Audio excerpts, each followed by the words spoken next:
Karl, is that sauce almost ready? Yes, yeah. Oh, you call that a sauce?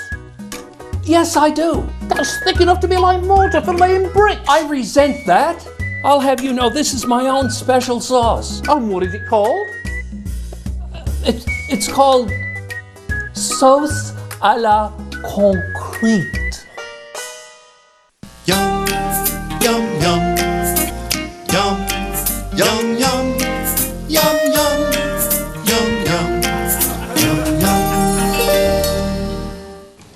Hi everybody and welcome to another edition of One Chef One Critic. I'm Karl Wells, food critic for The Telegram. And I'm Chef Steve Watson of Central Dairies. Well, Steve, you seem to be the expert on thickening sauces today.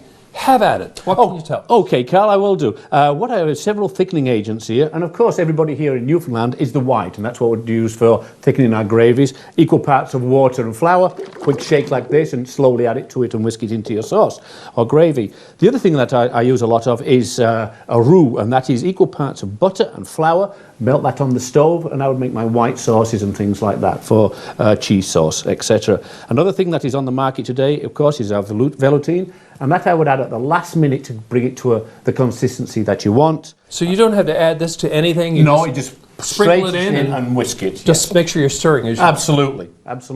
And the last thing, of course, is our beurre manier. Again, equal parts of flour and butter, and we slowly add that piece by piece into our sauce to really refine it. Great. All great techniques. Absolutely. Well, coming up on the program today, we have as our special guest Dr. Tyler Wish. He is the CEO of Research Avenue, and they're providing all kinds of important information to folks in the healthcare industry. And who knows, one day the information they're providing may affect you in a good way in terms of your health. What are we cooking with Tyler today? We're making a beautiful butterflied chicken breast with marmalade sauce. And Mark McCrowe of Aqua is going to be with us, and he's going to do a local seafood appetizers. Stay around. For a complete listing of One Chef One Critic recipes, wine lists, and more, check out our website. Let us know what you think of the show at 757-9600. And we're back with Dr. Tyler Wish, and it's great to have you on the show, Tyler. Thanks very much. Okay, so Steve is going to run through what we're going to be cooking today, and it's chicken. Actually, it's a butterfly breast of chicken, Tyler, and we're going to be pan-searing that, and we're going to be putting some marmalade dressing over it as well, which I'll get you to baste with it afterwards. I'll just give this to Karl. I've just added a little bit of Dijon mustard to that marmalade. You pop that there. Okay. And we will put a little bit of olive oil into our pan. And I will season a couple of the breasts, and then I'm going to tie one of the other ones up. This is a little spicy chicken seasoning in there, some Cajun spice, salt and pepper, and a little bit of oregano into it. So I'll just take one of the breasts like so, and we'll lay that in there. And next one. And Karl, what you can also do there is you can saute some vegetables off. Okay. Tyler, you're a clinical molecular epidemiologist. Correct. I didn't think I was going to get through that. No, that's well done. Are you impressed? That's well done. Yeah, I'm impressed. Yep. Well, what the heck is that? I know. It's a mouthful. And so really what we're looking at is trying to understand human diseases. Who do they affect, why, and how can we implement interventions to improve healthcare? Okay. Now, is it true, apart from being a fancy researcher, is it true that Dr. Pat Parfrey brought you here to play rugby? That's true. That's true. So that's the real reason you're here. And it was a long trip. I was, all the way from Vancouver, and it was funny when I got the invitation. I didn't know what to make of it because I'd never been to Newfoundland, and it didn't take much convincing from Dr. Parfrey to say yes, this looks like a great opportunity to visit Newfoundland and spend some time here. So, did you play rugby with the Rock? I did. I played with the Rock for a number of years. Oh. And it was a great experience. We had a lot of good trips, good wins, and developed a lot of good friendships through it as well. Excellent. Is it true what they say about rugby, that it's a hooligans game played by gentlemen? But soccer's a gentleman's game played by hooligans. Yeah. Exactly. Okay, Well, you seem like a gentleman, so that makes sense. You can start sauteing some of the vegetables up there, if you would. And what we could do now, we can turn the chicken over once with the tongs there. Yep. Steve, I don't have a spoon or a spatula here. There's some tongs over there, Karl. Oh, tongs, okay. Good. So rugby brought you to the Rock. That's right. So Of course, you know lots of rugby songs and everything else, no doubt. So. that's right. So that was in 2005. Oh, really? So it's been quite some time, and unfortunately, I've had to give it up in the last year. Okay. But it can be hard on the body, no doubt. It can be on the body. Yeah, I've had a few procedures, a few surgeries, and I know that you had Dr. Anafuri on last year at their show, and That's right, and him and his orthopedic team have helped to pull me back together a couple of times. Oh, that's great to hear. Great to hear. Now, when you were a little boy growing up in Vancouver, did you always have it in mind that you wanted to be in the medical profession? I did actually. I always had sort of an interest in pharmacology and the pharmaceutical industry. And when Dr. Parfrey offered the invitation to enroll in graduate studies, that was a nice fit because there was a clear pathway between my education and that industry. So it was a great opportunity. What we could do then, Karl, do you want to pass that brush over and we can start brushing some of the marmalade over the All right. over the top of the chicken. Marmalade and Dijon. Dijon mustard. There you Correct. go, Tyler. That's your job. Yeah, you can just brush it over the chicken there. And we'll just keep basting that, and then we'll turn it over a couple of times as well. Don't be shy with it, and away we go to races. So you kind of zoned in on epidemiology in later years? Right. So my graduate studies were in the Faculty of Medicine at Memorial, and with a focus on epidemiology, and we looked specifically at colon cancer. Right. Sure. There's a big incidence of that here, right? That's right. Colon cancer is a big disease worldwide, and in fact, the province of Newfoundland has one of the highest incidence of hereditary colon cancer in the world. So it's really an important question to tackle and to address in the province. Yeah. Does that have to do with the genetics of this place, or? Yeah, we think that genetics plays a role. Certainly, it's a genetic disease, but also colon cancer is a really environmental disease. So lifestyle and diet have a role as well. So you really need to look at the whole thing from a really comprehensive, sort of holistic point of view. Is there anything you could tell us about, our diet in terms of prevention? Well, there's a number of things that they've identified, This is right? probably This is not bad, actually. This is not bad, right? It's all natural. Yeah, exactly. Just smoking's a big thing, obviously. I think everyone's familiar with that, but also a high fiber diet has been sort of found to be protective, right? Some aspirin use, low dose aspirin use has been associated with a reduced incidence of the disease. But I think overall you just want to have, like you said, a natural type of diet that sort of focuses on things that we know, right? Fresh foods What and about vegetables. alcohol? Alcohol is associated with colon cancer. So I know we're going to have a glass of I was wine afraid of later, that. but a glass of wine I think is okay. So we're all right. In moderation. Exactly. What about exercise? Did you touch on that? I didn't actually, but that's another one, and that's potentially linked to why we've got a high incidence of colon cancer in the province, right? So if we've got a population who's sort of inactive and smoking and drinking, and it can lead to developing the disease. So physical activity is certainly important. Key to it all. Absolutely. Yeah. Yeah. So I guess it would be aerobic exercise that's important. You know what? Really, it looks like any activity. I mean, any activity at all. Really, I mean, just not sitting for prolonged periods of time looks to have an impact. It really is that simple. Wow. I think there was this impression that people had to vigorously exercise for 2 hours a day, right? That's what turns people off. Yeah, exactly. Yeah. And I don't think that's the case, and I think there's some research to support that. So just some Excellent. little things make a difference, yeah. So you're involved in a number of. Sorry, Steve, you were going to say something? No. Go carry on. Research Avenue. You're involved with Research Avenue, and then there's something called Sequence. sequence bioinformatics. Correct. Okay. Correct. What are those two things? Right. So when I finished my graduate studies, I really wanted to get involved in business and sort of entrepreneurism, if I could. And I thought there were some opportunities to do some businesses here in Newfoundland. So Research Avenue is a service business. We do clinical research for pharmaceutical and biotech companies. Sequence bioinformatics is slightly different in that we're trying to develop diagnostics to improve healthcare. We think there's an opportunity to utilize biomarkers, your genetic information, to have a better understanding of what drug is right for you, or what treatment is right for you. And, Right. and the Newfoundland population is really special in terms of investigating these types of things. So again, we think there's a great opportunity to do some work here in the province around that. Yeah. But now you're hitting on privacy issues too. I guess you have to get people's permission to use their genetic material or information, correct? Of course. Yeah, patient privacy is an issue that's really important to all stakeholders that are involved. Yeah.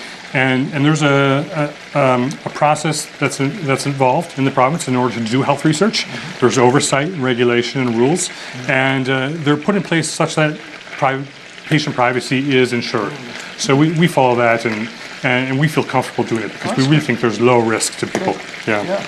So what I did there, again with the chicken, we put some more marmalade and the Dijon mustard on the top. I've just sliced some fresh oranges here, which we're going to place on the top for a little bit of garnish.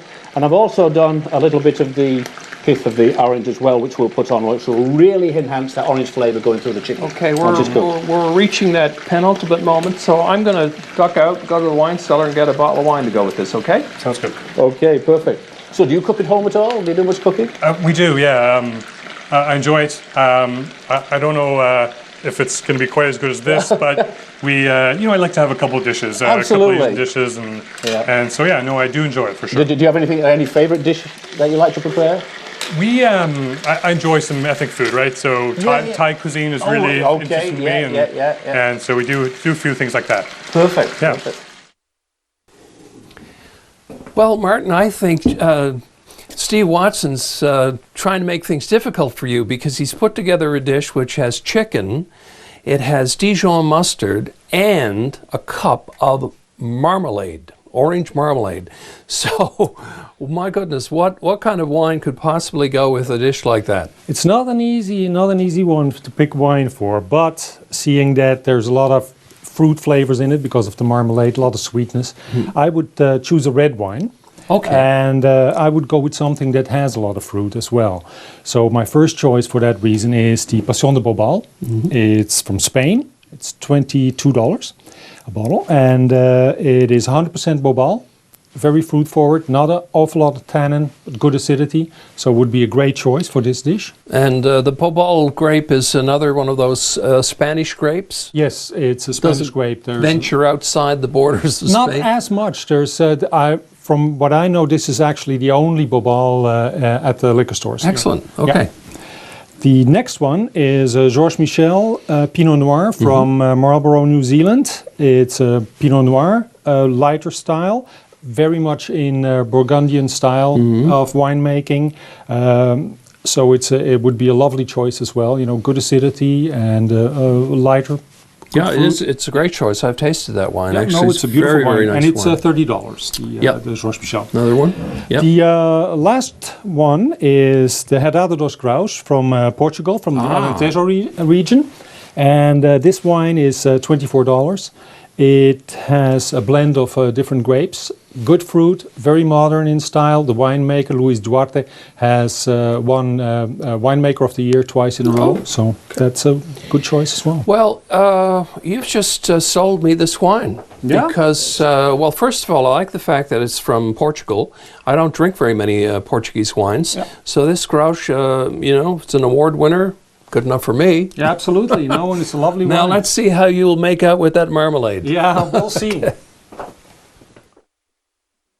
We'll just put our last piece of our butterflied chicken breast on top of our medley of vegetables, a little bit of the marmalade sauce to go over the top, a quick drizzle of olive oil to just glazen it up a little bit like so, and let's go and see Tyler and Karl in the dining room. And there we go. Look, I had to say this, Steve. You do an amazing job at presentation. You make it look so good. Yep. That's not my forte. So I really appreciate it when I see a good job. Tyler, why don't you have a taste and let us know what you think of the chicken that you helped cook. Yeah. It looks fantastic, like you said. It does, yeah. Very citrusy.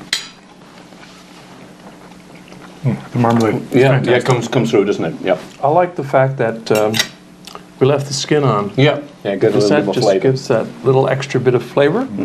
I hope, you're supposed to take the skin off, but I hate doing it. Tyler, you also have done work with stroke, with the Heart and Stroke Foundation, I believe? That's right. We've been involved, or I've been involved with a great initiative to try and promote better stroke care in the province. It's a really important issue because it affects so many people in the province. More so than other parts of North America, I would imagine. Yeah, absolutely. We've got an aging population with a high incidence of risk factors, like we talked about earlier, diet and physical inactivity and smoking. So it is an issue for the province, both for the patients and the people, but also for the healthcare system. Yeah. We need to address it properly. Exactly. There's a long way to go. But through the work that I was involved with, I think we've been able to initiate some momentum in terms of getting some support for implementing proper healthcare. Now, people have always said, our diet is not the best diet. Is it because of the salt? I know we like our salt meat and all of that kind of stuff. Is that? Yeah, it's a challenging thing to really narrow down. But I think the general guidelines are probably true and apply to the Newfoundland population. I think maybe we're guilty of eating a lot of processed food. Right, and maybe Very quick food, right? Yeah. Exactly, and that might be related to the fact that we are isolated from agriculture and whatnot, and being able to access quick food is a convenience issue. So, it's related for sure. Now you work out of the Genesis Center at Memorial University, Correct. And that's where Research Ave is located, and also the other company, which I can never remember the name of. Sequence Bioinformatics. Sequence Bioinformatics, yeah. Right. Tell us about the Genesis Center. Yeah, sure. So the Genesis Center is associated with the university, and it was established to support young companies that were arising from the university. So it's really a valuable resource because it helps those young companies get a foothold. Understand how to establish their business, how to prepare for investment, and how to ultimately become a successful company. So they provide a lot of great resources, and they've been really instrumental in helping us get set up. Now, I know we've got a very well-established and highly regarded business faculty at Memorial. Would the business faculty have any input in terms of what's happening there at that Genesis Center and helping these companies get going? Yeah, there is, and there's sort of cross-fertilization and sharing of resources.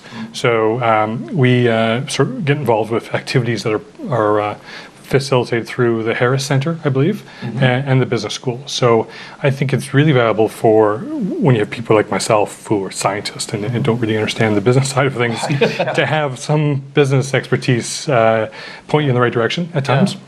That's one thing scientists and artists have in common. Right. Neither group is that great when it comes to business. Right. They need to get with the program and learn more about business anyway. No, I agree. Thank you so much for being on the program. It's all been absolutely fascinating.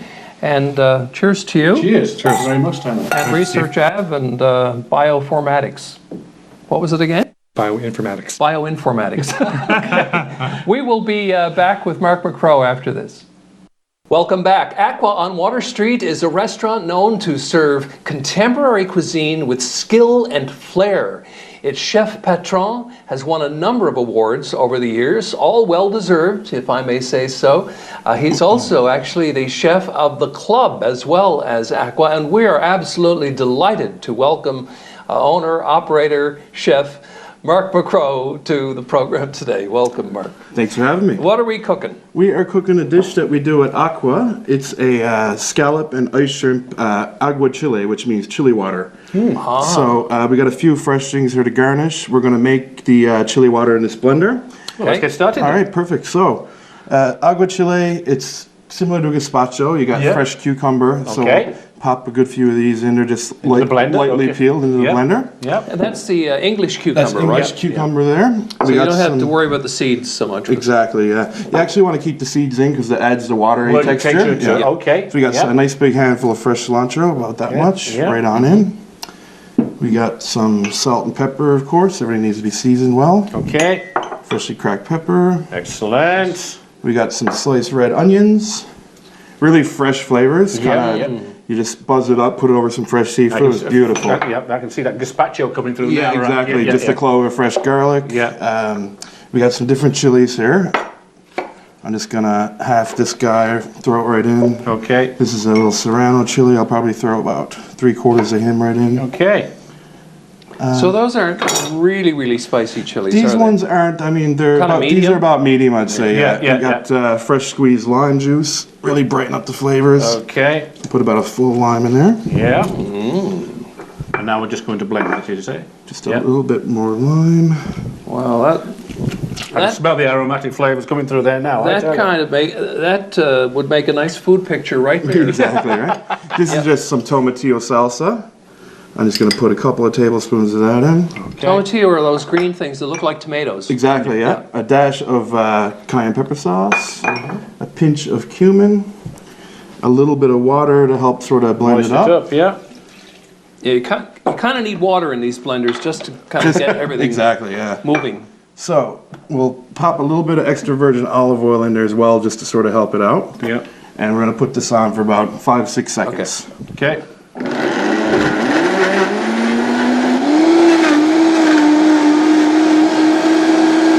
Perfect. There you go. It doesn't take long in this It doesn't blender. No. So We're going to decorate the plate now? we're is it? going to decorate the plate. We got some beautiful fresh scallops that are just sliced.